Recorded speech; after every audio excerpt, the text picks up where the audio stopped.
મિત્રો આપ સૌ અહીંયા જોઈ રહ્યા છો એક નાનકડું સુંદર મજાનું પાંદડું દેખાય છે, પણ પાંદડું સીવીને નાના નાના જીવજંતુઓએ એમને પોતાને વસવાટ કરવા માટે એક સુંદર મજાનો પોકેટ જેવો માળો બનાવેલો છે। અહીંયા અમારા ધનરાજભાઈ સુંદર મજાનો માળો લઈ આવેલ છે અને માળો શેનો બનેલો છે? આ જેમેલે બનાવ્યો। જેમેલ એટલે શું? લાલ મકોડા। જેમલ એટલે લાલ મકોડા। અહીંયા દેશી ભાષામાં એને જેમલ કહેવામાં આવે છે।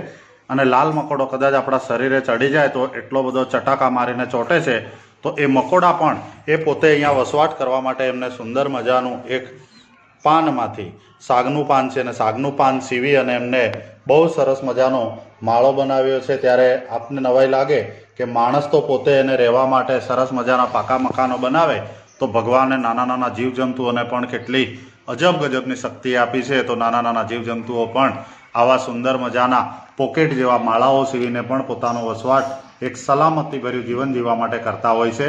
ત્યારે ખરેખર પ્રકૃતિ સાથે જોડાયેલા રહો અને આવા જીવજંતુઓ કુદરતે આપેલી પોતાને જે શક્તિ છે, શક્તિનો ઉપયોગ કરી પોતાના રહેઠાણ માટે સુંદર મજાનો ઉપયોગ કરે છે। ત્યારે ખરેખર કુદરતનો ઉપકાર, કુદરતનો આભાર જેટલો માનીએ એટલો આ ધરતી માટે ઓછો છે।